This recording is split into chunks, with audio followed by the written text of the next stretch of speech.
Sri Gurubhyo Namaha children, I am happy to welcome you all for our online teaching academy, Ekalaiva. For the class 12, subject Biobotany, chapter 5, plant tissue culture. Today, we are going to discuss about plant regeneration pathway.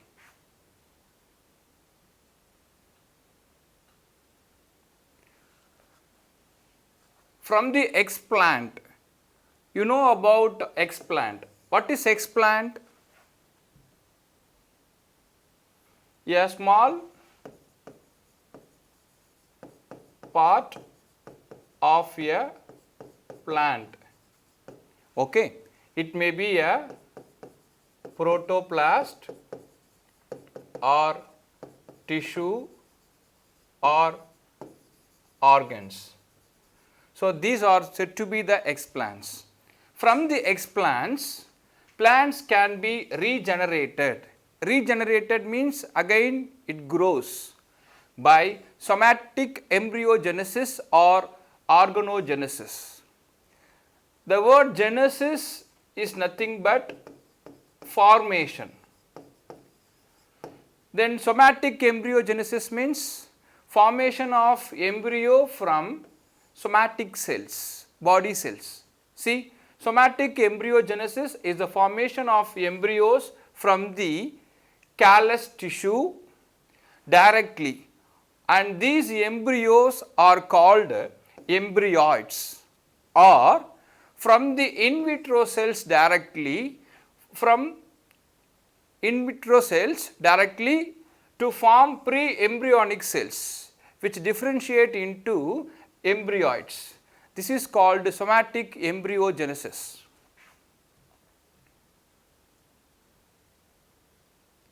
The somatic embryogenesis has been described to occur in two ways. One is direct somatic embryogenesis and another one is indirect somatic embryogenesis. Okay? First we will see the direct embryogenesis. It occurs when embryos are started directly from the explant tissue. There is no formation of callus.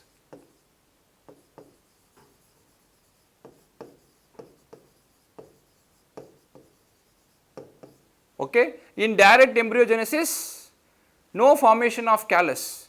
So, the embryos are started directly, started directly from the explant tissue, creating an identical clones. See the picture here children, and this is the part of a plant. A small part is taken here, that is explant. In that, cells is cultured on the nutrient medium. The explant is taken and it is cultured on the nutrient medium, and then cells in suspension medium, embryos, the cell divides and grow to form a embryo. See here in that big conical flask, the cells starts growing to form a embryo, and then from the embryo young plants grow on the agar medium, and then young plants developing and a new individual, a mature carrot plant is formed. The mature carrot plant formed is identical to that of the parent plant. So, this type of formation is said to be direct embryogenesis. In this process, there is no formation of callus. Okay? Initially, a cell is cultured in the nutrient medium, culture medium. Okay? After that, cell in suspension medium, what will happen? The cells divides, it starts division. So, cells grows and divides to form a embryo. Then this embryo on agar medium, the young plants grow on agar medium, a small plantlets will develop. So, young plants develop, after that it mature to form a new individual, that is a mature carrot plant. The formed mature carrot plant is identical to that of the parent plant. So, the creation, In direct embryogenesis, the creation of the new individual is identical. It is same as that of the parent plant. Okay. The second one is indirect embryogenesis. The name itself, you can easily understand the concept indirectly. That means a small explant, when it exposed on the nutrient medium, then a callus will develop. Callus is nothing but the undifferentiated or partially differentiated cells or tissues. After that, again it cultured in the nutrient medium, subcultured, then early embryo, late embryo will develop and form a new individual. This type of formation of plantlets is said to be indirect embryogenesis. Can you understand, children? See, indirect embryogenesis occurs when explants produced undifferentiated or partially differentiated cells, that is called callus, okay, which then differentiated, again it differentiated into plant tissue such as leaf or stem or roots. Clear? See the picture here, children. This is a parent plant, okay. From that plant, we just take a small piece, this is called explant. This explant is subjected or placed in the nutrient medium. Then what will happen? The callus will develop, formation of callus. Then the embryo will develop, early embryo. This embryo is said to be early embryo and this is a late embryo or mature embryo. From the mature embryo, a new plantlet will develop. This type of formation of plantlet is said to be indirect embryogenesis. Here the embryo formed indirectly. The callus again differentiated into embryo. This type of formation of embryo is said to be indirect embryogenesis. Clear, children?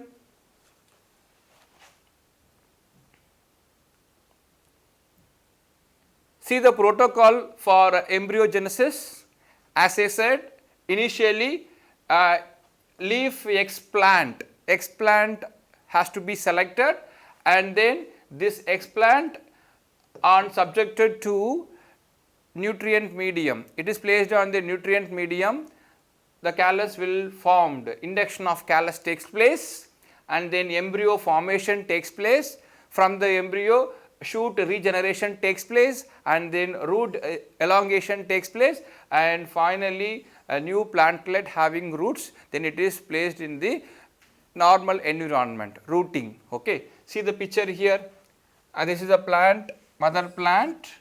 From the mother plant, a small piece, the explant has to be taken and it is placed in the nutrient medium. After that, callus will develop. From the callus again differentiated into early embryo, then late embryo, then formation of new plantlet. Okay. This is the protocol for embryogenesis, formation of embryo indirectly from the callus. Callus differentiated into embryo. Okay. This is the comparison between direct and indirect embryogenesis. This is direct embryogenesis. This is indirect. Okay. So, see, in indirect embryogenesis, leaf explant, a small piece of leaf explant has to be taken and it is cultured in a culture medium, then callus will formed, induction of callus takes place. After 3 weeks, the small embryo will develop and again after 3 weeks incubation, shoot regeneration takes place and then shoot elongation takes place, finally rooting. This is the case of indirect embryogenesis. In case of direct embryogenesis, so explant is taken, a small leaf explant has to be taken and for next 6 weeks, after that the shoot elongation takes place. So this leaf explant is cultured in a culture medium having MS, that is MS medium, with having all the nutrient, essential nutrients. Shoot regeneration takes place, then followed by shoot elongation takes place, finally rooting occurs. So this is a difference. Here there is no callus, here no callus, here formation of callus takes place. That is the only difference between direct embryogenesis with indirect embryogenesis. Clear, children?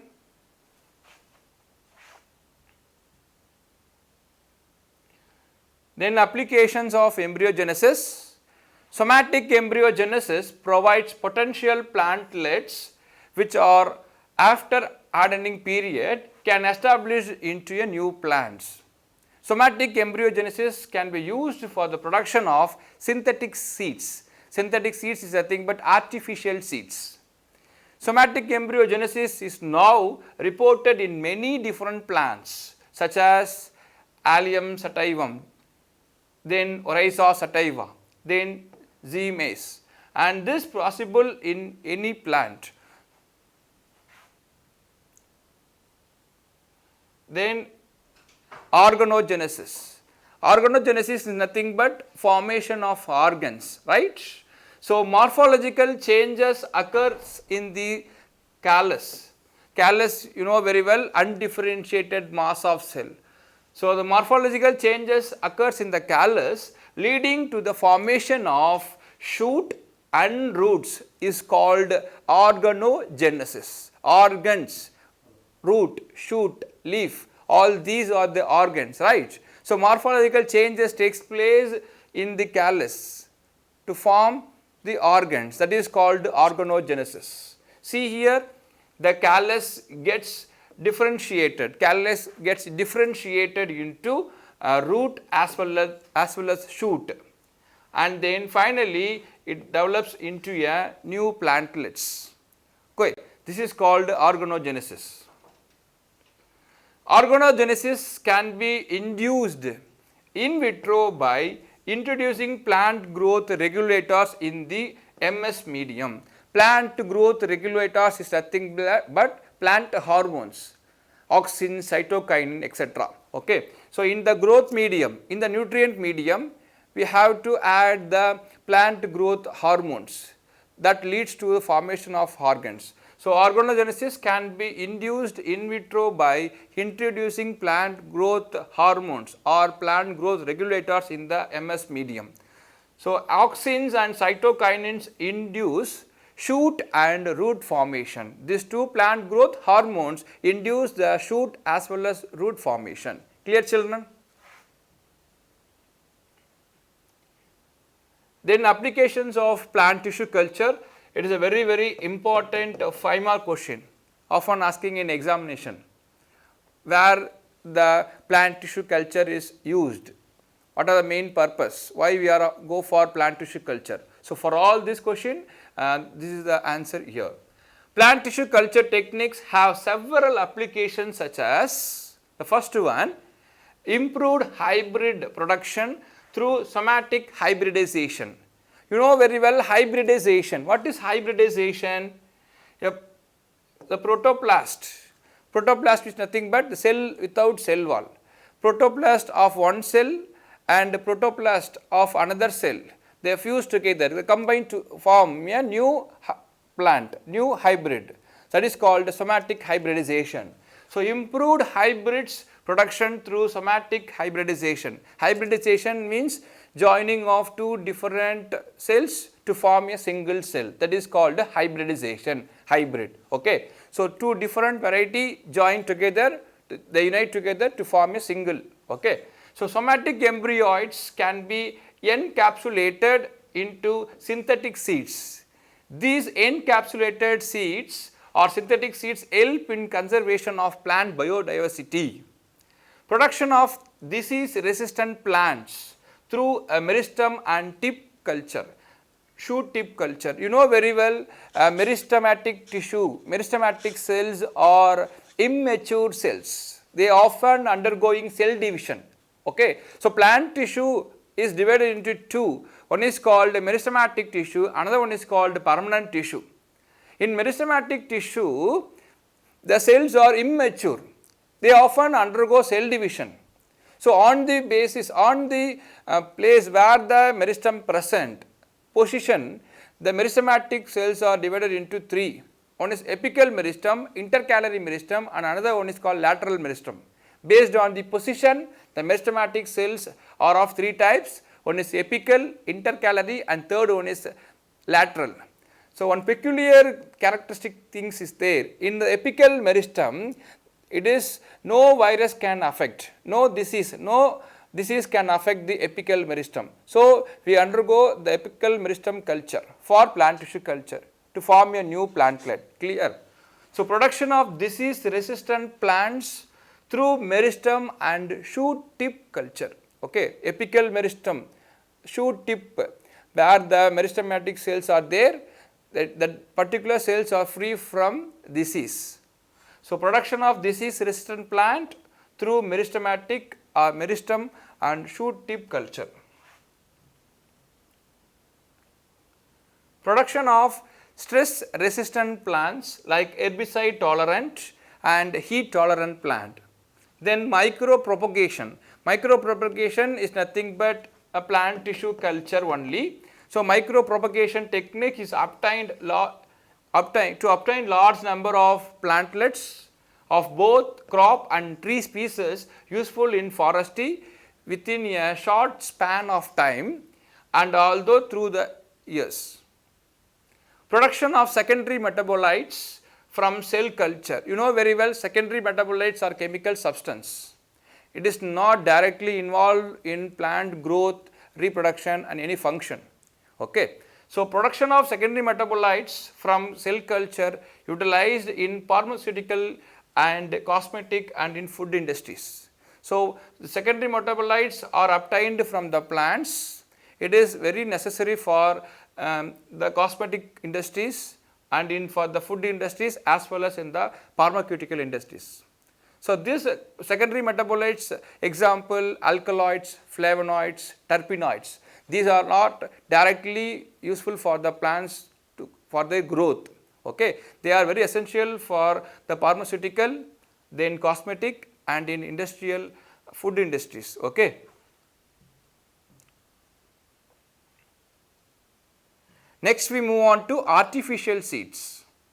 Artificial seeds are also called as synthetic seeds, are produced by using embryoids, that too somatic embryos obtained through in vitro culture. In vitro means in the laboratory. Okay. They may even be derived from single cells from any part of the plant that later divide to form cell mass containing dense cytoplasm, large nucleus, starch grains, proteins and oils, etc. To prepare the artificial seeds or synthetic seeds, different inert material used for coating the somatic embryos. The inert material such as agarose and sodium alginate, these are the materials to coat the artificial seeds. Okay. Advantages of artificial seeds. Artificial seeds have many advantages over the true seeds. Millions of artificial seeds can be produced at any time at low cost. It is the main and important advantage. Within a short period of time, we can produce millions of artificial seeds. It is easy to test the genotype of plant. They can potentially stored for long time under cryopreservation method. Fourth point, artificial seeds produce identical plants. So, from the artificial seeds we can produce the same variety, identical plants. The period of dormancy of artificial seeds is greatly reduced, hence growth is faster with a shortened life cycle. Okay. These are the main advantages of artificial seeds. The next we move on to virus free plant. The field grown plants like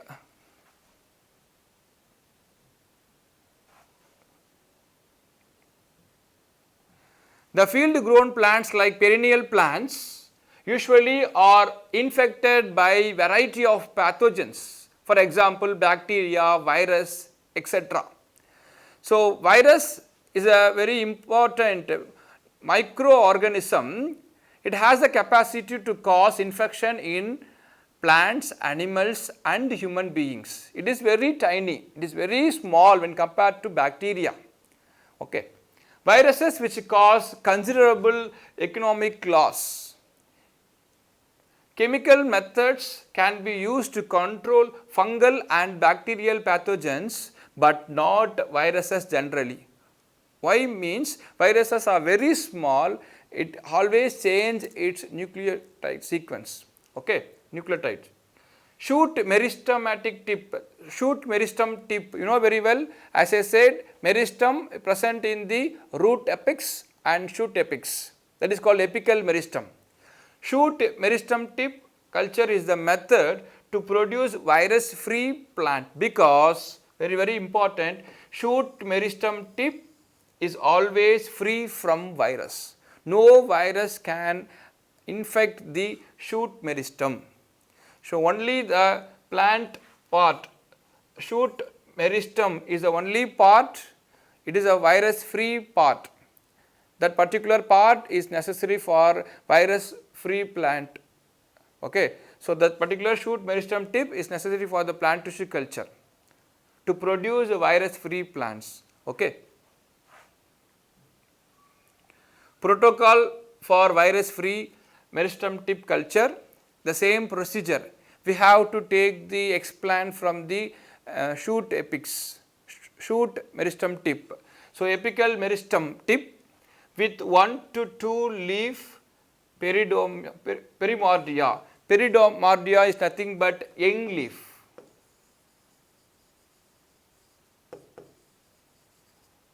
Immature leaf or excised in sterile condition forms the explant. So, selection of explant is very important. We have to select the explant from the apical meristem tip. Apical meristem tip, that means at the top of the shoot, apical meristem. That is the only particular place where virus is not affected. So, apical meristem tip with 1 to 2 or 1 or 2 leaf perimordia. Perimordia is nothing but young leaf or excised in sterile condition forms the explant.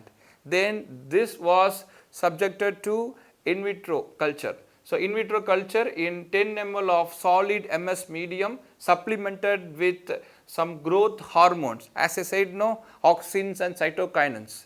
These are the plant growth hormones.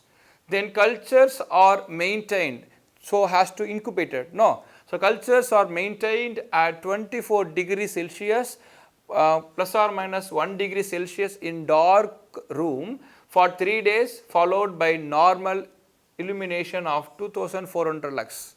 So, this is the first selection of explant and then subjected in the growth medium. Okay. So, it is in vitro culture, culture the explant in 10 ml of solid MS medium, growth medium supplemented with growth hormones, then has to incubate. So, cultures are incubated, that maintained at 24 degree plus or minus 1 degree Celsius in dark room for 3 days, followed by normal illumination of about 2400 lux. After that,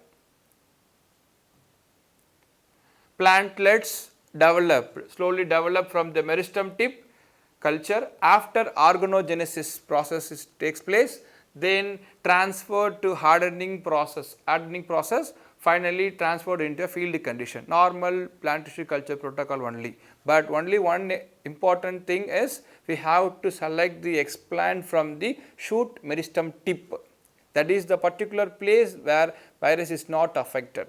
Okay. So, from the shoot meristem tip we can produce virus free plant. See the picture here, children. This is the part mature plant. From the tip we have to select shoot meristem.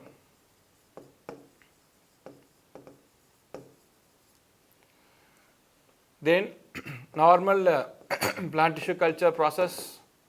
Finally, we can get a new plantlet. Okay. Next, we will see the conservation of plant genetic resources. First, we will see cryopreservation. This is the first conservation of plant genetic resources.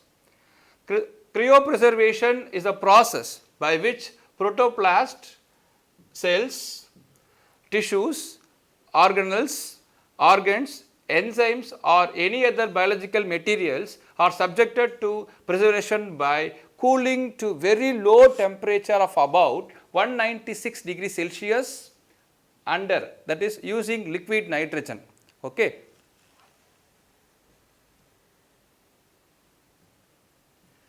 At this extreme low temperature, any enzymatic or chemical activity of the biological material will be totally stopped, arrested, and this leads to preservation of material in dormant state. Okay. After that, to later these materials can be activated by bringing to room temperature slowly for any experimental work. The protective agents like dimethyl sulfoxide, glycerol or sucrose are added before cryopreservation process. These protective agents are called cryoprotectants since they protect the cells or tissues from the stress of freezing temperature. Thank you children. To receive our online lessons, please press the subscribe button and you will receive the latest updates. Thank you.